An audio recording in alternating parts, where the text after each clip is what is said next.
Hey there, DC fans. This is Josh Rayner, Editor-in-Chief of DC Comics News, here to give you a special deal from Insight Editions.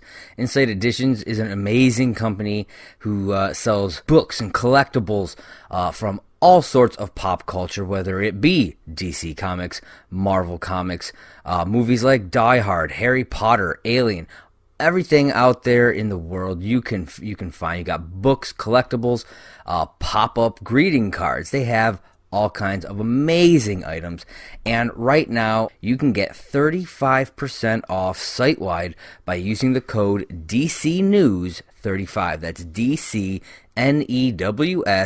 35. DC News 35. Use that code and receive 35% off site-wide at insighteditions.com.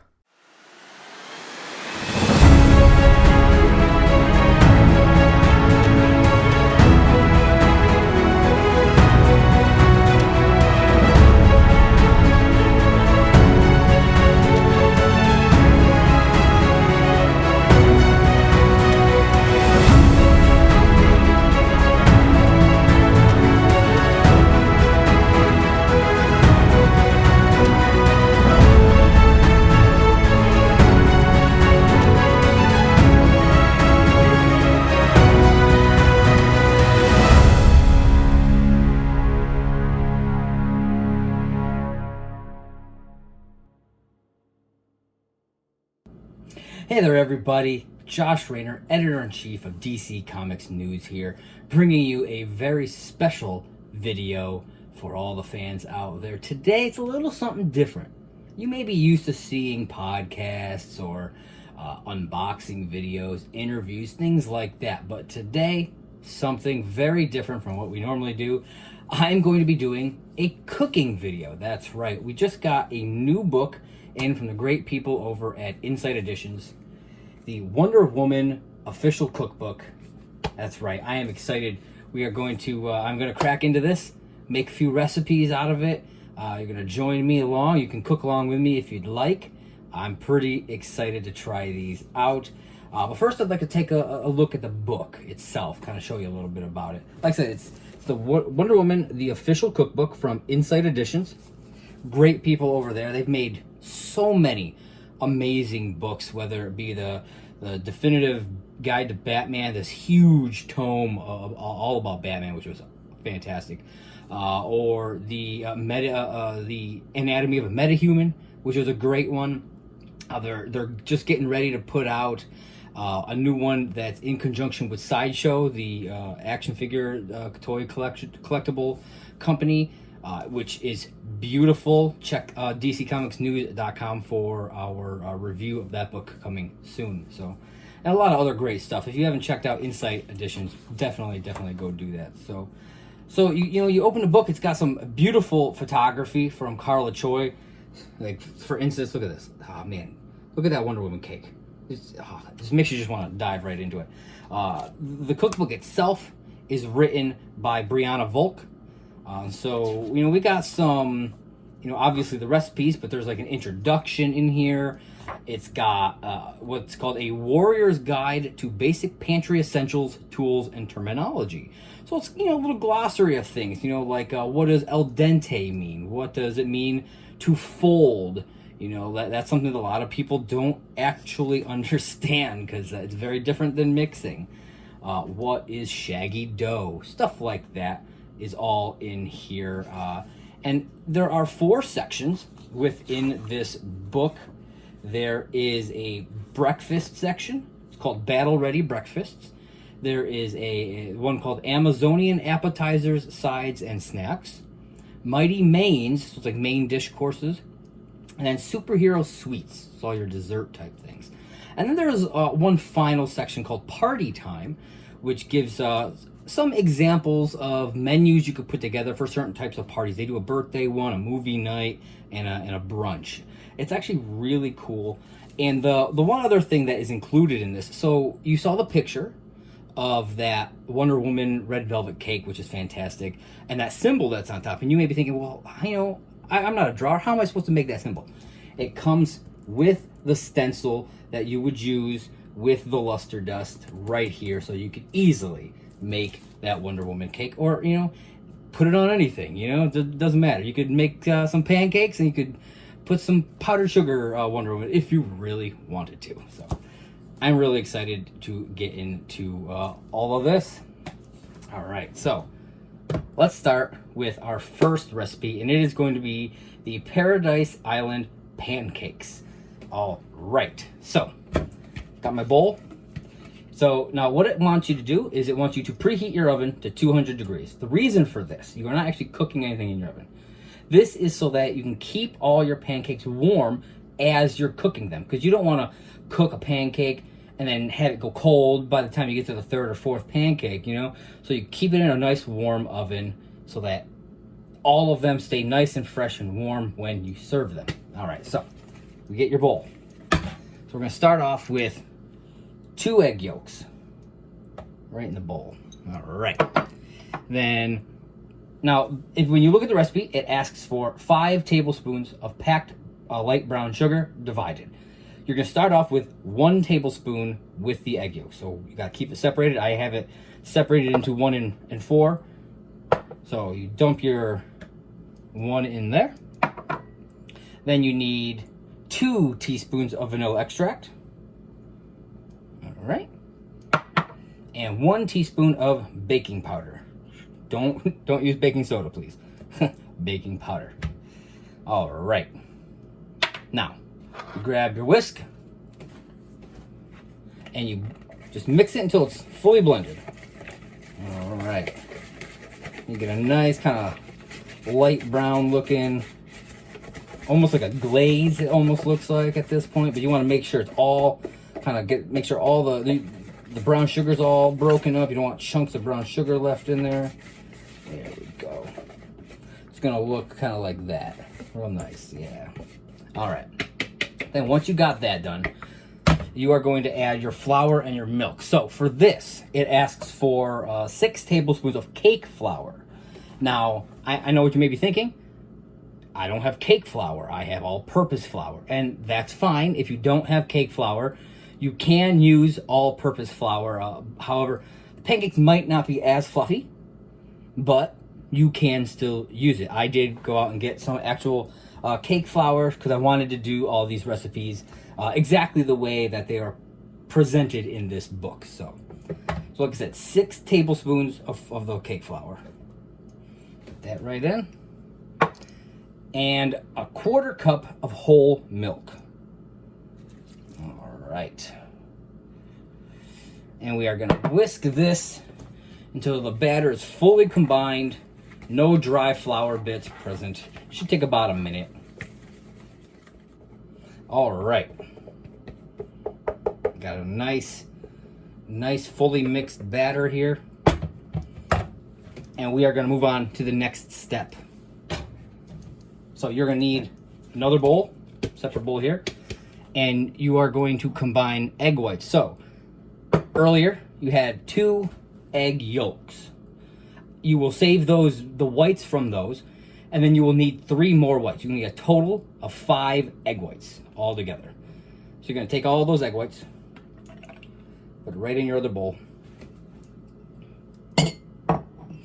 And then what you're going to need is you're going to need 1 teaspoon of fresh squeezed orange juice.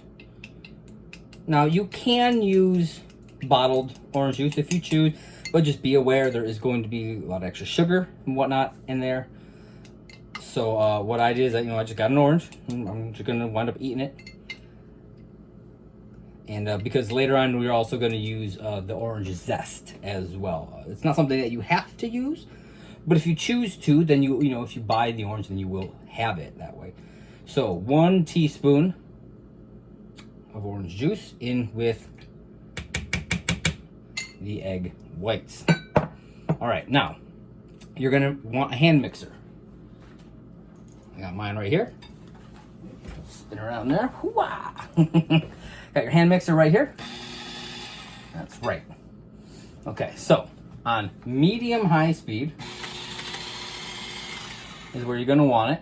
and you're gonna mix it. You're gonna whisk this. So I put on my whisking attachment. So if you have a whisking attachment, I would recommend that because it's asking you to specifically whisk.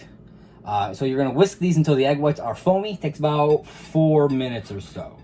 All right, so here we go. All right. Now, what you're gonna want is well, this looks like, essentially it looks like whipped cream. Obviously it's not gonna taste or smell like whipped cream. But yeah, so if you haven't realized this by now, we are making a meringue. Now, I'll be honest, I've never made one before, so I'm interested to see how this turns out. So, once your egg whites are nice and foamy, you're gonna slowly add the salt and the remaining brown sugar into this mixture while we whisk. It is, just make me double check here, half a teaspoon of salt. Make sure we get that. Got my salt here. So, get my whisk, my mixer. All right. So this is going to be turned up to high, and we're going to do this. All right. And then we are going to, we're going to turn this up to high. And we are going to whisk this until we get a glossy meringue with some stiff peaks. It's going to take about 6 minutes, okay? All right. So, now you got your meringue, stiff peaks. Look at that. Cool. Ready to go. Hopefully you didn't get too messy doing it. We didn't know that was going to happen. So, that was my bad. I got a little bit messy doing it, so. All right, so next, what you're going to do is you're going to use a spatula or a wooden spoon to fold in the meringue into the batter. You're going to gently fold the meringue into this batter until there are no streaks left. Yeah, look at this. Look at this meringue.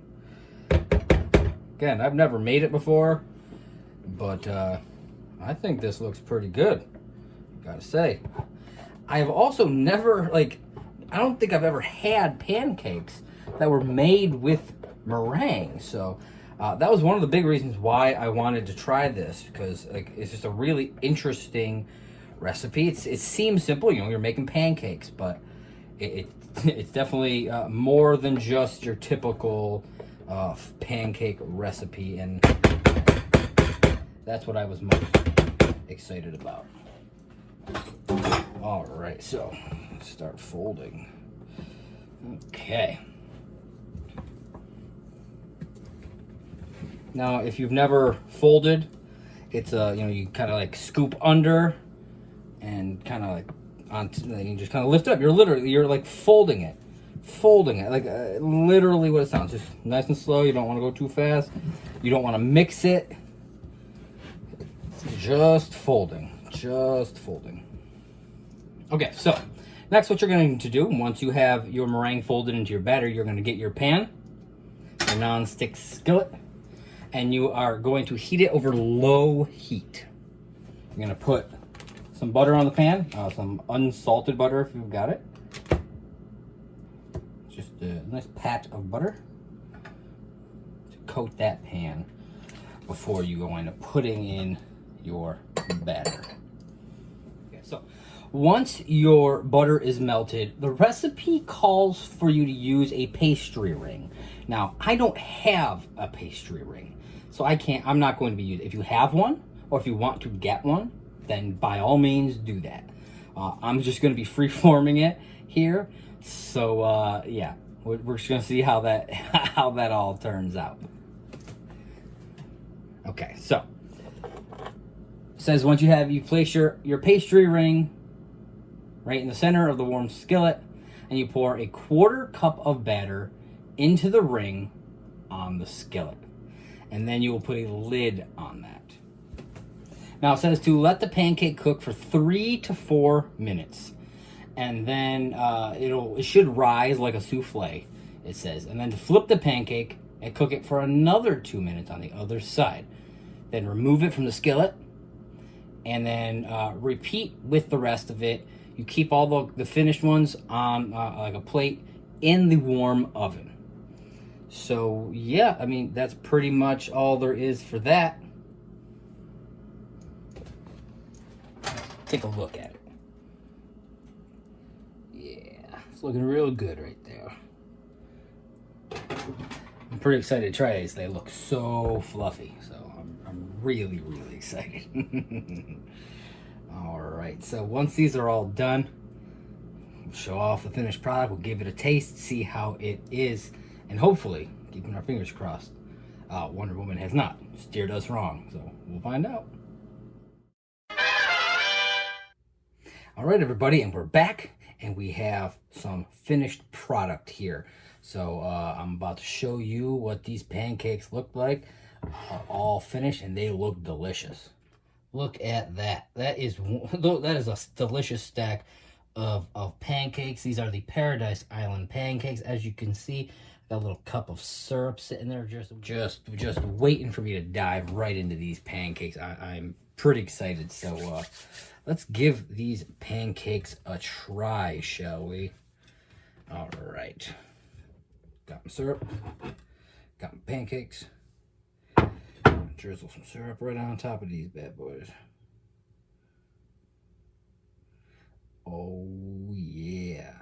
Now, you can put anything you want on it. The recipe actually tells you that, to zest an orange. So you could put some orange zest on there if you want. I mean, you could put maple syrup on there. You could throw some butter on that thing. Whipped cream if you want. Caramel sauce. Doesn't matter. You can do pretty much anything you want. Anything you can think of that you can put on a pancake. You can put on a pancake. And I got my fork. We're going to dive into this.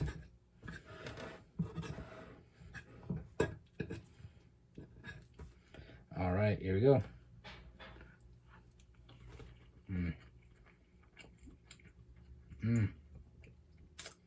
That's delicious. Man, that came out really good. They got some fluff to them, but they're not, it's not too much, and they're not heavy at all. I think with if I had a ring mold, they would have came out a little thicker. So these are kind of thin right now, which I'm fine with. And they take, like I said, the flavor is delicious. But I think if I had a ring mold, these would have been a little bit thicker and maybe even fluffier than they are right now, because there'd be more in the middle to be fluffy. And those are the Paradise Island pancakes. Highly recommend trying those out. All right, now stay tuned for my next meal that's coming up. We're going to be doing a side dish, and it's going to be Gladiator Greek potatoes. So stay tuned for that. Hey there, DC fans. This is Josh Rayner, Editor-in-Chief of DC Comics News, here to give you a special deal from Insight Editions.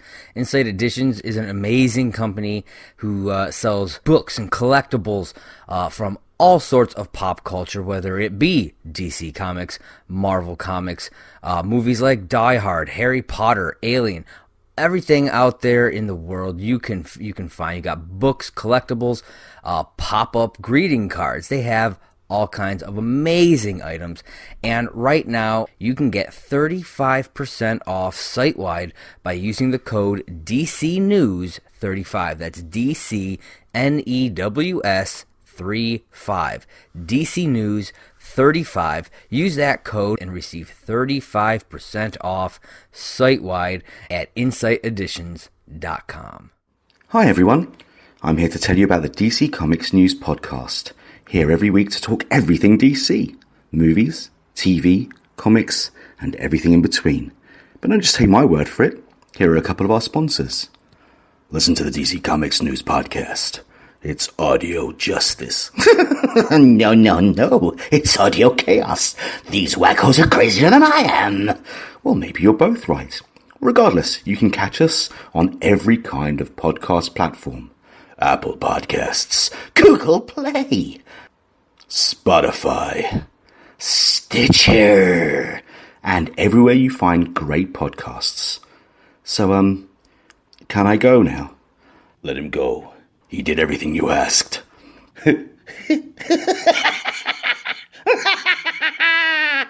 No. Hello, listeners. This is Tony Farina from DC Comics News and an occasional guest on Comics in Motion. I'm pleased to announce a new show called Indie Comics Spotlight. Each week, my guests and I will be taking a deep dive into a current title or a classic graphic novel from a publisher other than the big two. Consider this show the best of the rest. My hope is that we'll bring new readers to independent comics and give old readers a chance to share their thoughts. Join me each week in the Comics in Motion feed in your favorite podcast catcher. Welcome back, everybody. Now we're on to our second dish. This is our side/appetizer dish from that section of the Wonder Woman book right here. Wonder Woman, the official cookbook. Definitely pick this up. All right, so like I said, this is our second dish. It is our side dish. And for this one, we are going to be making what is called gladiator Greek potatoes. All right, so let's just get into it. So first off, you're going to want to preheat your oven to 450 degrees. So let's get that going.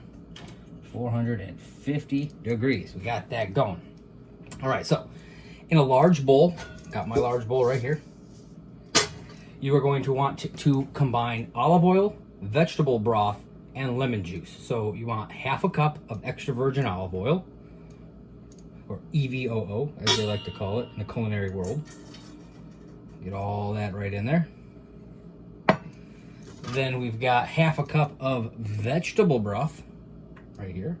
Get that right in there. And a quarter cup of fresh squeezed lemon juice. We got the lemon juice right here.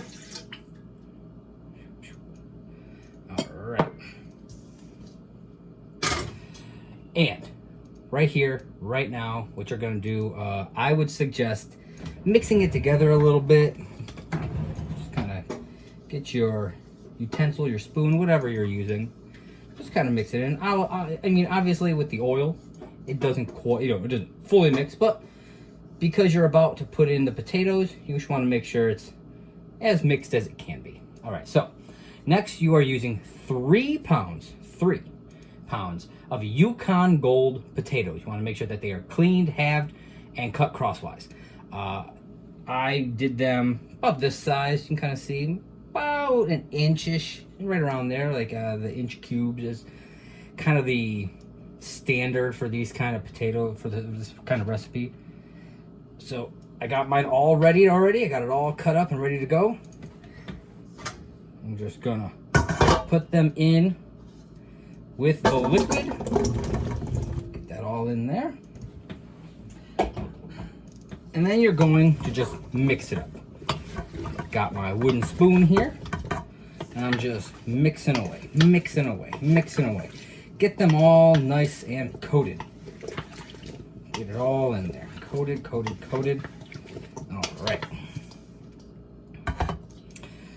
All right, so the next thing you're gonna want, this recipe calls for cloved garlic.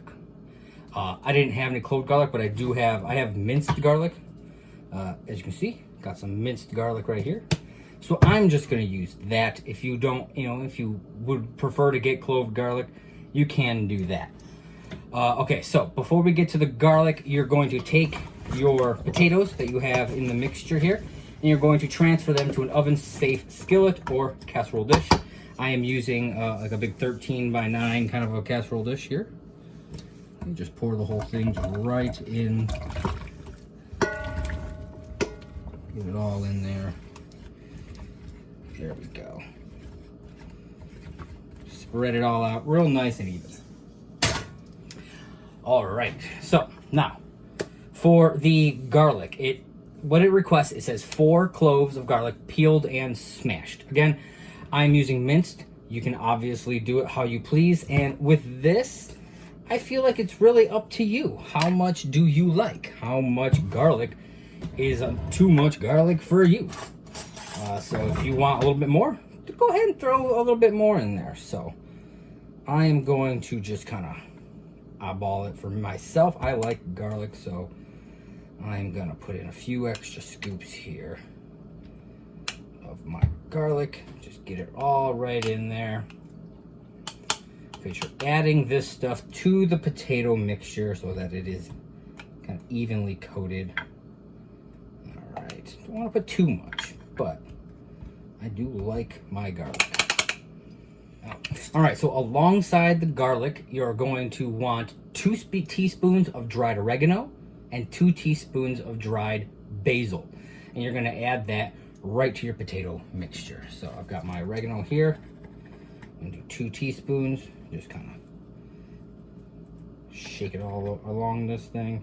Spread it out nice and evenly. Get a little. And the same for the basil. Here's one. Sprinkle, sprinkle, sprinkle. I love basil. I love the smell of it. I love the taste of it. So I'm actually really happy that we're getting some good basil in this. All right. So once that's all in the dish, the casserole dish, you're going to want to mix it all together. I'm going to use some gloves here, since I am putting my hands in stuff. And it's honestly mostly just for me. Don't want to get my hands super gross while doing this. Okay. So we are just going to mix these potatoes so that they're nice and evenly coated with the garlic, the oregano, and the basil. Look at these potatoes. Look at that, yeah. And that looks pretty evenly coated. Okay. I will give you guys a nice look here. Look at those potatoes, they're looking delicious. All right, so the next thing you're gonna do is simple. You're gonna pop this in the oven for 35 minutes, stirring them occasionally. So, I don't know, you can make up however much time you want to do it. You know, if you want to do it every 7 minutes, that way it's being stirred, 5 times throughout, that's up to you. But you want to just make sure that they're getting cooked evenly through. And then once that 35 minutes is done of you every so often stirring them up, mixing them to make sure that they get evenly cooked, you're going to then cook it just straight for another 30 minutes. So a total of 65 minutes or an hour and 5, so that these potatoes get a nice golden crispiness. And then we will take them out of the oven and go from there. All right, and so I will be right back. For you, I'll be back in a little over an hour for me. And I'm excited to try these potatoes. They're not even cooked, and they already smell delicious. So I'll be right back. All right, and we are back. The potatoes are now out of the oven, and they look delicious. Let's take a look here. Look at those potatoes, man. They look so good. I'm so excited about this. Okay, so now that the potatoes are done, your next step will be you can season it with a little bit of salt and pepper if if you'd like. I will. I am definitely a salt and pepper kind of guy. Brings out the flavor of pretty much anything. So make sure we do that. And the next thing after that will be to mix the Greek yogurt. So like I said, this is Greek potatoes. These are Gladiator Greek potatoes. So the thing that makes them Greek in this aspect is the Greek yogurt that will be dolloped on the potatoes when you go to eat them. So what you need is half a cup of Greek yogurt. I have some Fage here. I got the total 5%. I'll be honest, I just kind of grabbed what I could find. Didn't really, I eat Greek yogurt, but I don't have a ton of experience with it. So I figured, well, I'll just grab a cup of it, or a little, technically it's a half a cup, but one of these little self-serving portions of it, because hey, that's perfect for what I need. So you just get that into a bowl. and you're going to take the zest from that lemon that you used earlier. So I mean, you can zest it before, you can zest it after, you know, as long as you're careful, be sure to do that. So I got my zest right over here. Right here. Put my zest right into that yogurt. You're gonna mix that up real good. Get all that zest just mixed into this Greek yogurt. All right. Then you're gonna get your plate. Put your potatoes on it. However much you want. Take your Greek yogurt. Just kind of dollop it in there. And there you have it, folks. You got your Gladiator Greek potatoes. We're gonna give these a try now. All right. Dip in a little bit of that Greek yogurt.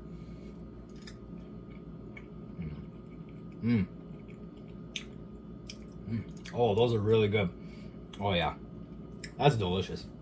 That'd be a great side with most things. I'll be honest with you. You know, you're cooking up a steak, cooking up you know, some chicken. Heck, even this next one that we're doing, the grilled cheese that we're doing, a little hint at that for you, a little tease.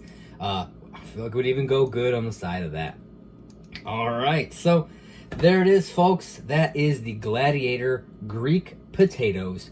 Let me know if you give this a try. Let me know what you think in the comments below. Also, hit us up on Twitter at DC Comics News. Be sure to do that.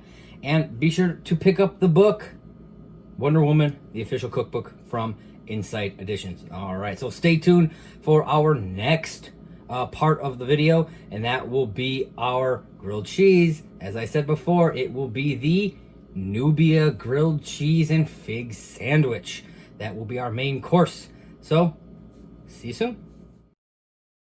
Hey there, DC fans. This is Josh Rayner, Editor-in-Chief of DC Comics News, here to give you a special deal from Insight Editions. Insight Editions is an amazing company who sells books and collectibles from all sorts of pop culture, whether it be DC Comics, Marvel Comics, movies like Die Hard, Harry Potter, Alien, everything out there in the world you can find. You got books, collectibles, pop-up greeting cards. They have all kinds of amazing items, and right now you can get 35% off site-wide by using the code DCNews35. That's DCNEWS 35. DC News 35. Use that code and receive 35% off site-wide at insighteditions.com. This is Seth Singleton from DC Comics News, here to tell you about the Spinner Rack. Each and every week, DC Comics publishes so many great books, it can be hard to decide where to invest your time and money. And that's where the Spinner Rack comes in. The Spinner Rack is my honest attempt to rate, review, score the top 5 books from DC Comics each and every week. How can you listen? It's easy. All you have to do is go to your favorite platform, subscribe to DC Comics News Podcasts, and wait for the new episode to load up. Join me each and every week as I sift through the best from DC Comics and pick my top 5 books. Can't wait to share them with you and to hear your scores when you share them with us, right here on the DC Comics News Podcast. First, there was the DC Comics News Podcast. Then came the Spinner Rack. And now, the third show brought to you by the guys that brought you all that other stuff I just mentioned. I Am the Night. A story about the stories. A show celebrating Batman, the animated series. Week by week, episode by episode. Just when you thought it was safe to put on a pair of headphones, I am the Night. Picture this, someone who knows nothing about comics. Someone who knows comics from movies, TV, and video games. The complete Ultra Comics nerd. You pick the character you want us to talk about. You send us the questions you want answered. You make the show. A podcast by fans, For fans. Making new fans. superheroes, Or dummies. Part of the Comics in Motion podcast network. Welcome back, everybody, for another meal out of this amazing Wonder Woman, the official cookbook. So for this next one, first off, I want to say, if you are cooking along with me on any of these, I hope that you enjoyed the Paradise Island pancakes and or the Gladiator Greek potatoes. Let me know in the comments if you tried them and what you thought. All right, so for this next one, we are doing the Nubia grilled cheese and fig sandwich. You heard me right, grilled cheese and fig. This is not your mama's grilled cheese sandwich. So, first off, the thing that drew me to this meal to choose for this video, not just the fact that it's grilled cheese, I love grilled cheese, but the fact that it's centered around Nubia. That's who they themed this one after. This is a character who has been around for a very, very long time, but hasn't quite gotten the love that she deserves. Up until recently, she's been kind of back in the limelight, and I love that. And so I was really happy that they included her in this book, and I really wanted to try out this sandwich anyways, and so it was definitely a twofer for this. So, all right. This one's fairly simple. Some interesting ingredients, but it is fairly simple. All right.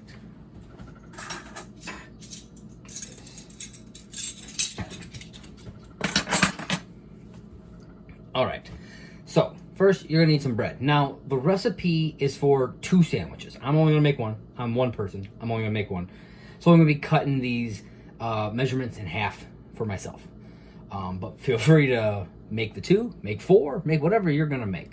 So the recipe asks for 4 thick slices of country loaf bread. I don't specifically have country loaf bread, but I do have some artisanal bread. It's decent, it's a decent size, and I use it for things like French toast. I love it with French toast. It is thicker than a normal slice of bread, so I figured this will work just fine. All right, so we're going to dress these things differently than the way you would do a normal grilled cheese sandwich. So, but before we do any of that, the first thing that you're going to want to do, now this recipe asks for a cast iron skillet. I unfortunately do not have a cast iron skillet anymore, so I'm just going to use my normal skillet, but it wants you to preheat it now, which is a good idea. Get it started so that it's at the right temperature for when you put it in. So medium low heat, because you don't want the bread to burn before the cheese has melted. That's a good tip for any type of grilled cheese, really. So, okay. So we're going to take the cream cheese. It is so this calls for a 1/4 cup. So for mine, it's going to be 1/8 cup of cream cheese. That's really just like a sliver off of my cream cheese block right here. Got my cream cheese. All right, I'm gonna spread that right on this bread here. Now, cream cheese, you might be thinking, cream cheese on a grilled cheese sandwich? That seems weird. And maybe it does. I've never had cream cheese on a grilled cheese sandwich myself, but maybe some of you have. If you have, let me know what you've thought about it in the past. And if you make this sandwich, definitely let me know what you think of it now. So I got 2 different knives because it's going to be 2 different kinds of cheese, and because of the video, I don't want to have to stop and wash my knife while I'm doing all of this. So I have a couple different knives out here. So next, we are going to add the figs to this part, to the cream cheese part. Now, it says 12 dried figs. I've never bought figs before, so I didn't know how big they would be. The ones that I got were about this big. Some a little bit bigger, some a little bit smaller. So 12, cutting it in half to make one sandwich, you're talking 6 figs. And I got 6 figs out, and what I chose to do, because it doesn't specify it. It just says 12 dried figs, and all it says is add the figs. That's all it says. It doesn't say, smash them, or it just says add the figs. So it's like, I wouldn't want to put this big clumpy thing on my sandwich. It seems a little weird. So what I decided to do, and you can do it however you choose, I cut the stems off, and then I sliced them so they're small little slices of fig. And so I wound up doing 4 of them for this sandwich, which would be 8 for the 2 instead of the 12. Again, if you want more fig, feel free. If you want less fig, hey, there you go. So I'm going to put these figs right onto this sandwich. I don't know how it's going to be. I like fig Newtons. I don't know if it's real fig or not, but all right. Yeah, I definitely this covers my whole sandwich. There's no way that, for me at least, I don't think I would have wanted 6 figs worth of fig on this bad boy. Here, let me show you what it looks like. So far, this is what we got. We got some cream cheese. We got some figs. All right. So, we have that piece. Then what we're going to do on the other slice of bread, we're going to evenly spread some goat cheese.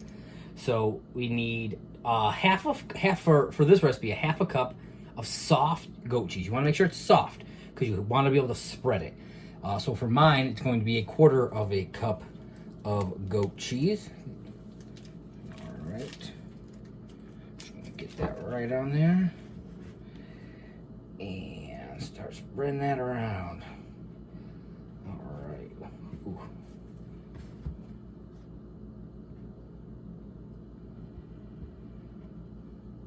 Okay, kind of crumbled it. I've never worked with goat cheese before.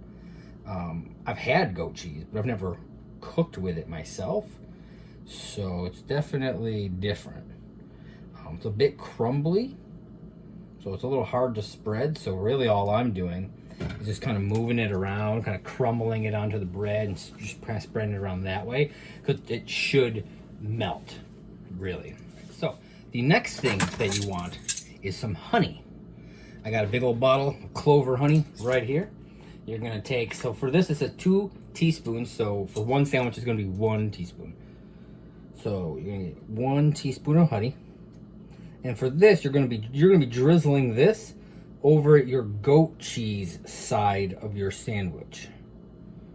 All right, give that a little nice sweet flavor on that side. So as you can see, this is a sweet and savory kind of sandwich. All right, you want to take a look as I drizzle the honey all over this goat cheese.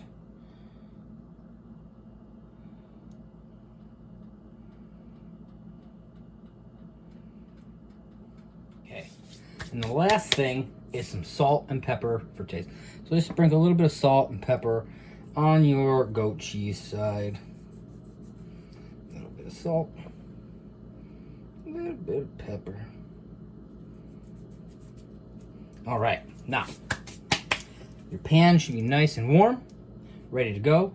Take some butter, and you're going to put, so this recipe calls for 2 to 3 tablespoons of butter. So that's for 2 sandwiches, because you're cooking them all at the same time in the same skillet. So for one sandwich, you're talking 1 to 1.5 tablespoons of butter. I'm just going to be using the same butter that I was using when I did the pancakes earlier. I had it out still, and so be doing that. Get that butter all melted up in this pan, nice and sizzly. That's how you know that it's warm enough, sizzling, but it's not burning the butter.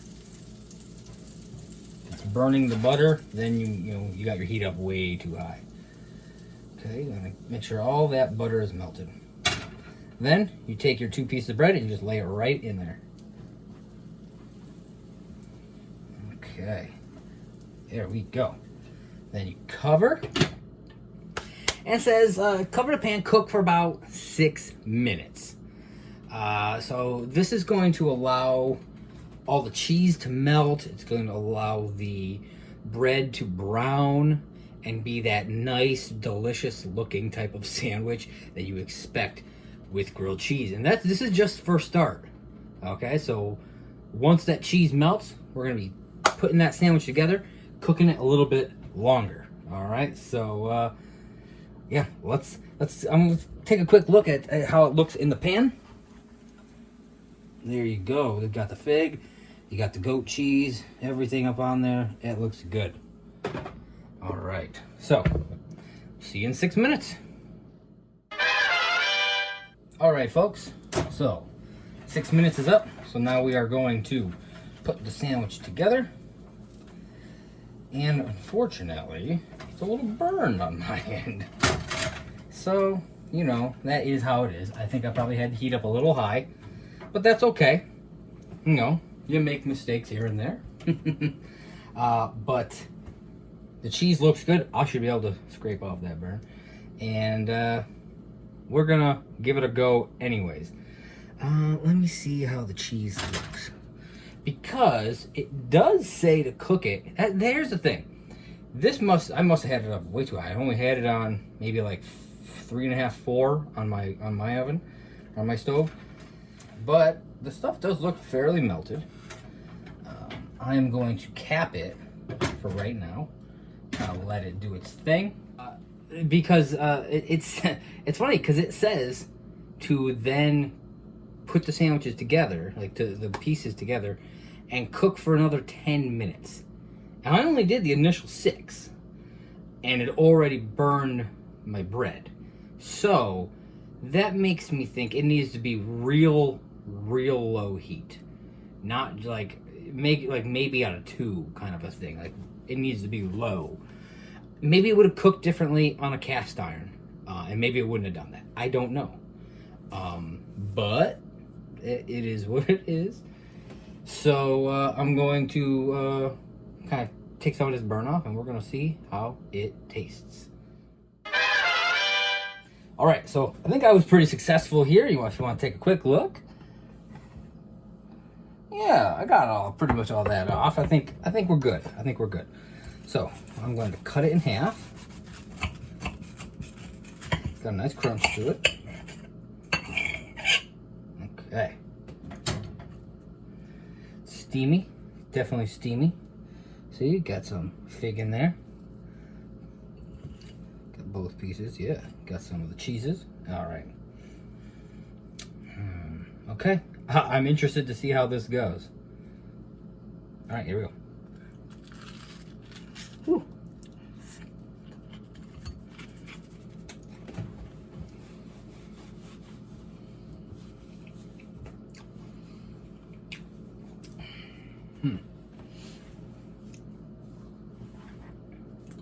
It's definitely different. I'm not used to things like this, where it's like the cheesiness and the sweetness like that.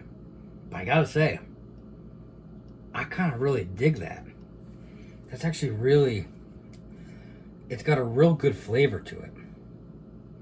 And the combination of the cream cheese and the goat cheese together, yeah, I really like that.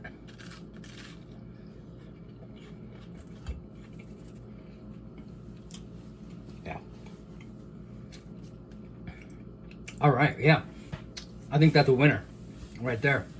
So, yeah, if you try out this sandwich and you're able to get it cooked without burning it, let me know your thoughts on it. Hop down in the comments and let me know your thoughts on the Nubia grilled cheese and fig sandwich.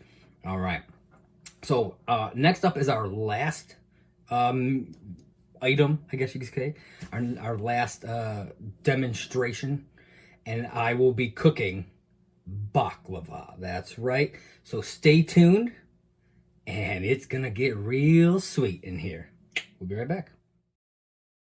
Hey there, DC fans. This is Josh Rayner, Editor-in-Chief of DC Comics News, here to give you a special deal from Insight Editions.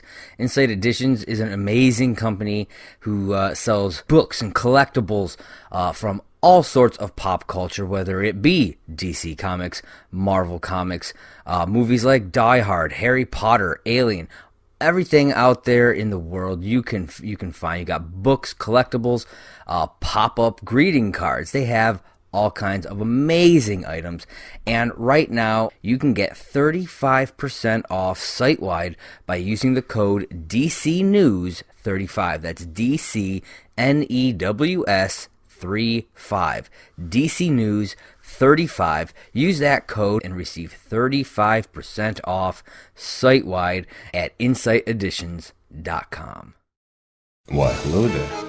I'm Seth Singleton, and I'm here to tell you about Mad Pup, a Harley Quinn cast. 3, 2, 1. Harley Quinn? Harley f***ing Quinn?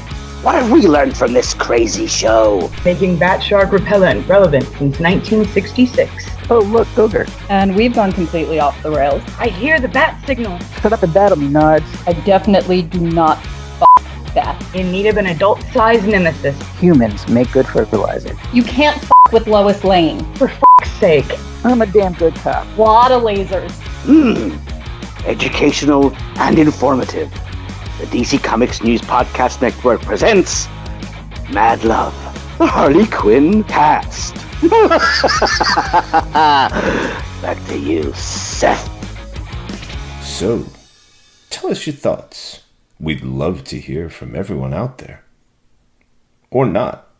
That's really up to all of you. F***ers. What's up, everybody? I am Kelly Gaines for DC Comics News. I am Tony Hasty for this show. And we are here to introduce our new show, DCN After Dark. This is the late-night talk show for all of the wild ideas, fascinating concepts, and scandalous tales straight from the DC universe. We are not going to hold any punches. We are going to give all of our opinions straight off the dome, and sometimes we'll be writing it down. It is not for the faint of heart. It is not for the sensitive ears. It is not for any children. Viewer discretion is going to be advised because we are going to be swearing a lot. Yes. Yeah. And possibly, maybe by episode 5, getting to our 100th joke. But here's hoping. We're going to have guests on this show. We're going to be guests on other shows, but we're not going to finish this sentence. Off the cuff. Let's go. Off the cuff. Anything you want. Anything you want. Scooby-Doo would be a better detective than Jim Gordon. There you go. That is what this whole show is about. That's what the show is about. We're going to be talking about stuff like that. Should we have seen more of the Bat? Go. No one had to see more of the Bat. No, I didn't want. God damn it. Look, all right. That's Scooby-Doo, DCN After Dark. Check us out. Watch us without your kids. And if you are a kid, you shouldn't have even seen this promo. Drink recipes, content creation, reviews, unsolicited advice, and very inappropriate jokes. Yes. And a Santa, an unseasonable Santa hat. Except it's season, whatever. Check us out. Not getting rid of the Santa hat. Available exclusively on YouTube.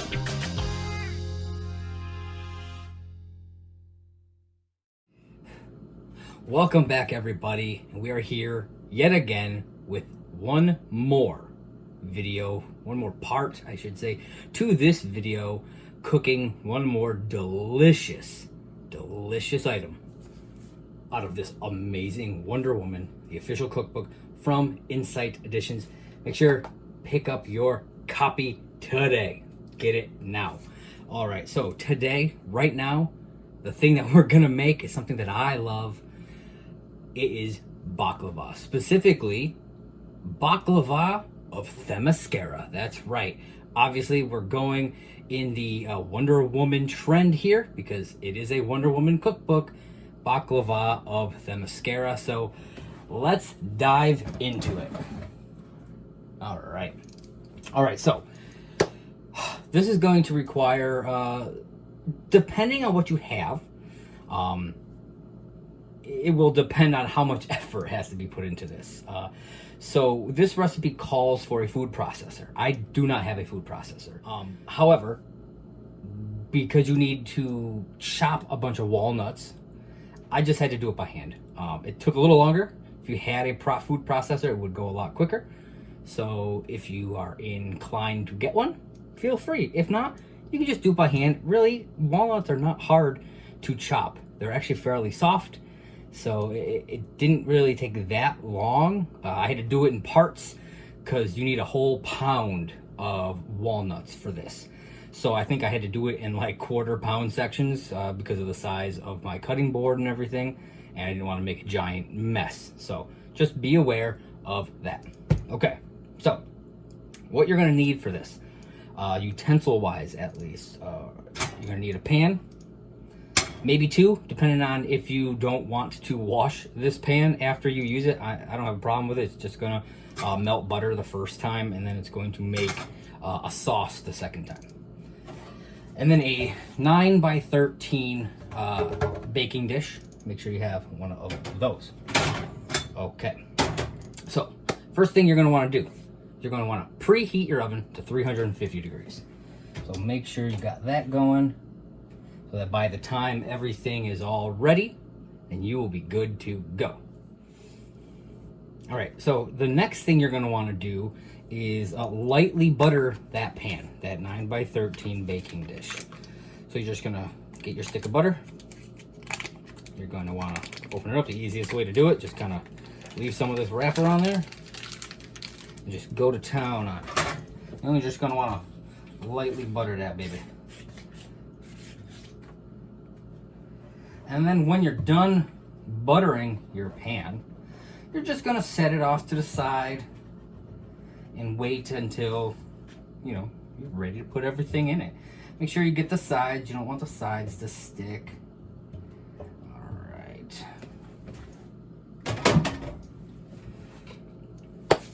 Okay, so next, you're gonna wanna take your phyllo dough. Now, you're gonna wanna make sure that this is thawed. Okay, if you've never worked with phyllo dough, you buy it frozen, then you have to leave it in your refrigerator for like 7-8 hours. I just did it overnight, it's easier. And then you're gonna wanna leave it out for about a half an hour before you start, so it gets kind of like room temp. And then you can start using it. All right. So again, for those who have never used phyllo dough is a pastry dough. It is very, very thin, very thin. So you're gonna want to be careful with it. You don't want to mess around with it too much because you will break it. It's like sheets of paper, really. That's how thin it is. See, as you can see, real thin. And that's what's gonna give you those layers for your baklava. Okay, now, if you have sheets that are bigger than your 9x13 pan, you are going to want to trim them to your pan, because you can buy them bigger. I bought mine to fit. They're the correct size, so I don't have to do any trimming. But if you do, you want to make sure that they are trimmed correctly down to size. All right, so you're gonna get this out, and what it says to cover it with a damp paper towel. So we're gonna get a damp paper towel. Got my paper towels right here. And it says damp, not soaking wet, so make sure you squeeze out that paper towel. All right. So I got the damp paper towel. I'm just gonna cover my phyllo dough with my damp paper towel. Okay. Now, this is where you would pull out your food processor. You'd start doing your walnuts. Now, what I did, like I said, is I did a hand chop. And so, because I did a hand chop on my walnuts, I am going to have to do essentially a hand toss of the rest of the spices. Just kind of mix them in there. So I'm going to get my gloves. I'm somebody who, if I'm working with some stuff like this, where I got to really dig my hands in, I would much rather throw a pair of gloves on instead of just have my hands all up in it. And I know that I'm the one who's eating it, but it's also more about, my own hands, too. It's less about any sort of germs, because I make sure I wash my hands before I do any of this. And again, it's me eating the stuff, so. All right, so what you're gonna want, like I said, 1 pound of walnuts. I got my 1 pound of walnuts right here. Look at that, nice and chopped. Then what you're gonna want is 1.5 teaspoons of cinnamon. See, I got my cinnamon. Sprinkle that right in. Now this is one. The next one is one that maybe you've never heard of, maybe you've just never used, and that is cardamom. So we've got a 1/2 teaspoon of ground cardamom. It's got a real nice scent to it, real kind of florally, but I really like it.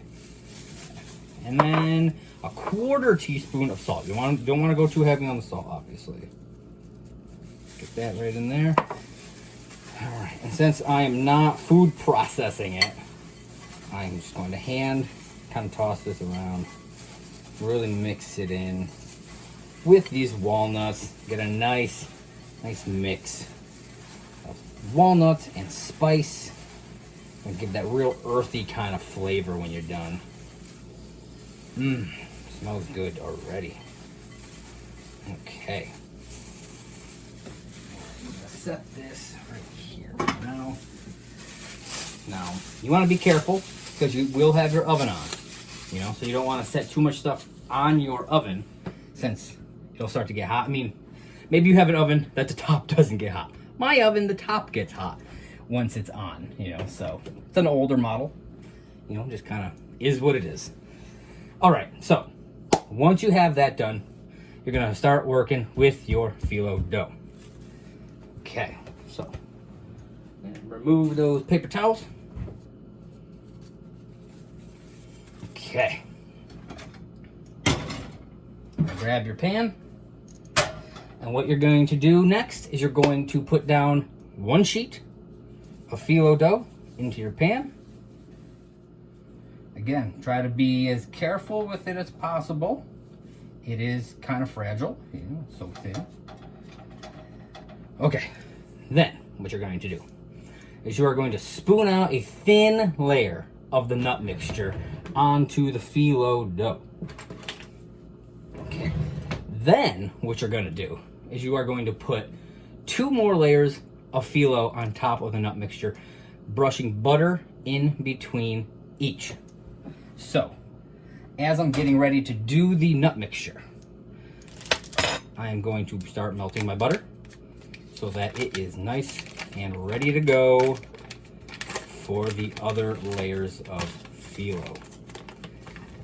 Because it's that butteriness that's going to really give the phyllo a nice crispness, a nice flavor, and it won't just be like a thick layer of random dough.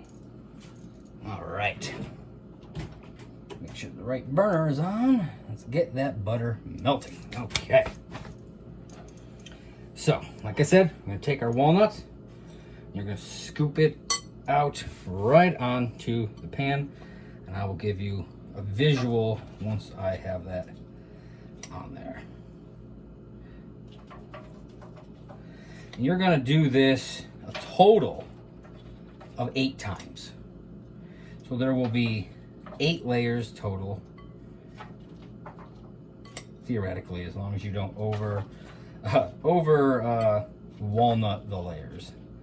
Thin layer as such. Let me show you what I've got. So this is how I have it right here. Again, you don't want to overdo it because there's going to be 8 layers of this walnut mixture going on here, so make sure of that. Now butter is melting. So for the butter, you are going to want a cup of melted butter. So that is 2 whole sticks of butter that you will be melting down. Again, you're going to be using it in between every single layer of phyllo. There is a total of 20 layers of phyllo dough. You are going to have the bottom layer, of course. Then you are going to have 7 layers of double, so that's another 14 layers, making a total of 15.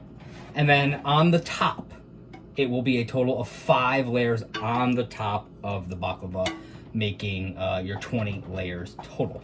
Now that should be 1 roll of the phyllo. When you buy them, it comes with 2 rolls. So if you're a little bit short, then just, you know, crack open that other roll and kind of get it going from there. All right, looks like my butter is about ready. So what you're going to want to do is you're going to want to have a brush so that you can brush that butter all along these layers of phyllo. All right, so take your next layer of phyllo. Look how thin and nice and papery that is. Place that down. Get your butter brush. At this point, once your butter is melted, kind of just put your burner on low to make sure it doesn't re-solidify. It doesn't cool down and re-solidify, because you don't want to have to deal with that. So you've done that, and now what you're going to want to do, you're just going to want to repeat that entire process 7 more times. Okay, so you're going to do, like I said, the first layer, it's the 1 sheet on the bottom, thin layer of nut, and then 2 sheets of phyllo with butter in between each. Then you're just going to repeat that. You're going to do thin layer of nut, 2 sheets. You're going to do that 7 times, but the top layer, once you're done, will have, instead of 2, a total of 5 layers. All right, so I've got all the layers all filled out, all 8 layers of walnut, the 5 top layer of phyllo dough, everything is ready. So now what you're going to do is you are going to take your baklava that you have at the moment, put it in your oven, and it's going to cook for 35 minutes. And then once it's done, you're going to take it out, you're going to cut it into 20 pieces. It says 20, the recipe says cut it into 20 equal pieces, and then you're going to let it cool slightly. And then while it's cooling, you're going to make your syrup, which will be pretty quick. It's about 10 minutes or so.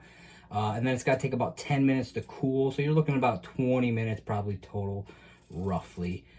Maybe a couple minutes extra, depending on how long it takes you to put all the ingredients together. I have all mine ready. So it'll be just boom, boom, boom, boom, and we'll be ready to go. So like I said, put it in the oven, 35 minutes, and then we'll be back to make some syrup. All right, everybody, 35 minutes is up, and we're about to take out the baklava from the oven right now. All right. Oh, yeah, that looks good. It's got a beautiful brown to it. I'm going to give you a quick look. Look at that. That is a beautiful color to it. I am so excited to cut these up and get this syrup going and get this made. Yeah. All right, so I'm going to get this all cut up.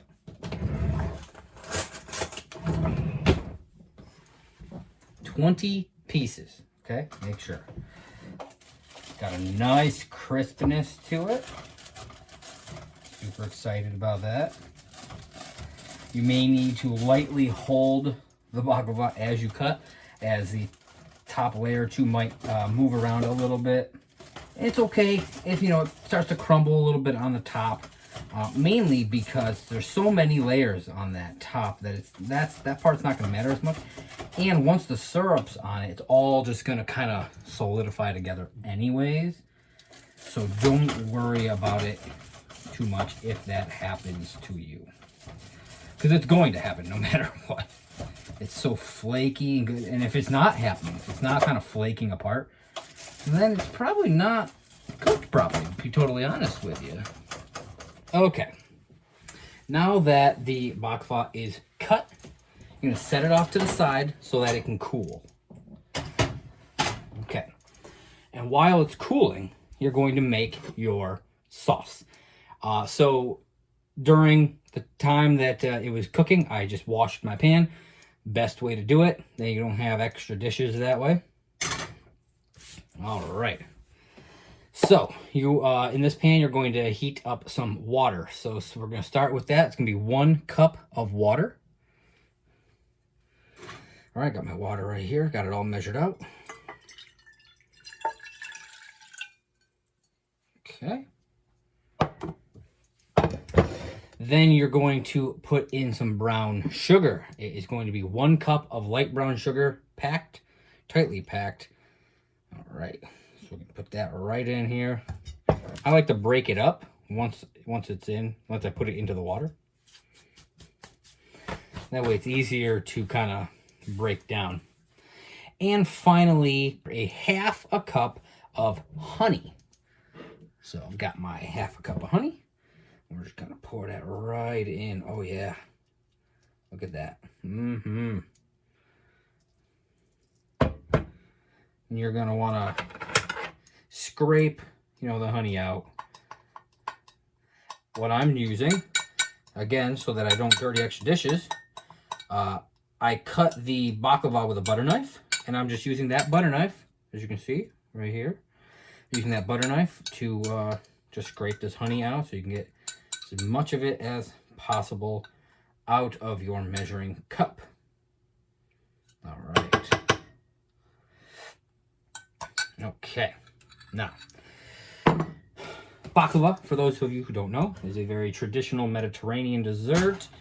It is something that I was introduced to by my my ex's parents, and I'd never had it before, and I fell in love with it. So when I saw this recipe, I was like, I have to make this. It's hands down. There are a lot of good dessert options, but I was like, baklava, something I love, something I've never made before. Like, I have to.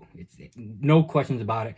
Once I saw it, I was done, and I knew exactly what I was going to make for the dessert course of this video.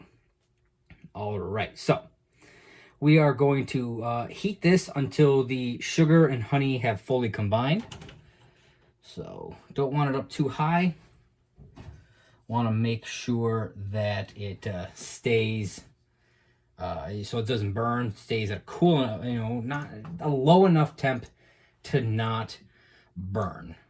All right, once the sugar and honey has fully combined, you will add the lemon juice and the orange juice. It's going to be 2 tablespoons of freshly squeezed lemon juice and 2 tablespoons of freshly squeezed orange juice. That is realistically, it's so that, at least with the orange juices, so there's not, I assume, so there's not as much sugar. I'm sure that you could use bottled, as long as it's probably like 100%, or like the bottled lemon juice, I'm sure would be fine. But I got a fresh orange and a fresh lemon. The orange I used for the pancakes anyways, so it was nice to have it anyhow. And a lemon, it's like half a lemon, so it's not that big of a deal. So we're going to take the lemon juice, 2 tablespoons, put it right in, and 2 tablespoons of orange juice, and then 1 cinnamon stick. Good stuff. I'm using a Vietnamese cinnamon stick, so just plop that right in there. Stir it in.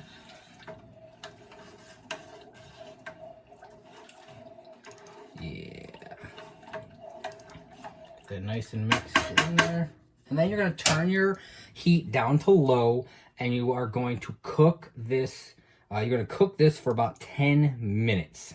Okay, then once it's done, you'll take it off the heat, let it cool for 10 minutes, cool and thicken for 10 minutes. You'll get rid of that cinnamon stick after it's cooled, and then you will spoon the syrup over the baklava, and then we will go from there. All right, we'll be right back. All right, everybody, the syrup is ready. It has been cooled. The cinnamon stick has been removed. It is time to put it on the baklava. So what you're going to do is you're going to spoon it over your baklava. You don't want to pour it over. Because you don't want to just kind of dump it all over the place. And this may take some time, but trust me, I'm pretty sure this will be nice and worth it. And what this syrup will do is it'll soak right in to all these layers of phyllo dough, right down in through the cut marks that you made, and really just go right into it, you know.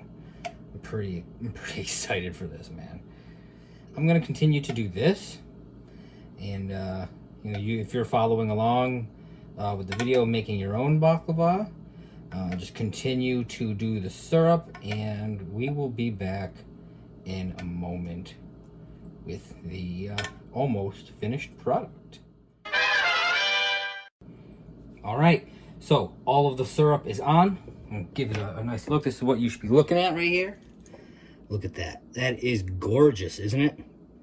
Looks so delicious. I am so excited for this. So now that you got all your syrup onto your baklava, the final step here is to put it in the refrigerator to cool for at least 1 hour. Get that in there. It should be nice and ready to go. So we're gonna let that cool, and I will be back in an hour to give it a taste test, see how it came out, and let you guys know. And then we'll wrap up this whole thing, and you guys can go off and start making crazy awesome recipes all on your own. So we'll be right back in an hour. All right, folks, the baklava has been in the fridge for just over an hour. About an hour, actually, probably closer to about an hour and a half. And I'm ready to try this now. See how it came out. First, let's give you a view of it. Look at that. Oh, yeah. It looks delicious.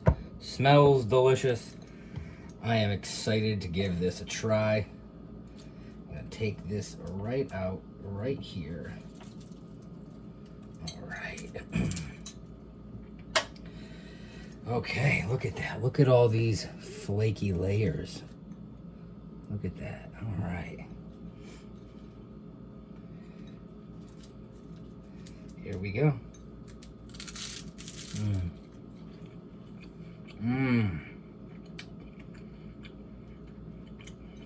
Oh, man. Oh, that's good. Oh. It's super moist and a little drippy at the bottom, which I think is delicious. Man. The top is, you know, it's real flaky. It kind of falls apart at the top, but you know, that is totally okay because it's staying together as I'm holding it, and that's what matters. All right, folks. That is fantastic. I'll be honest, probably the best thing so far that I made tonight. So good. Came out great. I love it, and I really hope that you guys try it and love it too.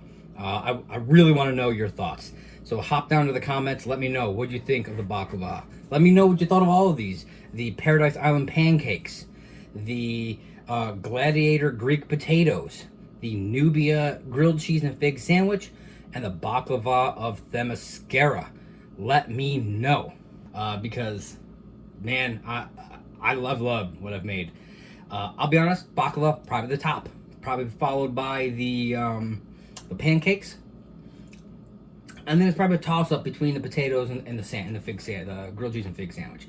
But they are all good choices, and there's a lot of great stuff in this Wonder Woman the official cookbook. So be sure to pick up your copy today from Insight Editions. It is available right now, insighteditions.com. You might even be able to go on like Amazon.com. Pick this book up. It's fantastic. And hey, I have been Josh Rayner, Editor-in-Chief of DC Comics News.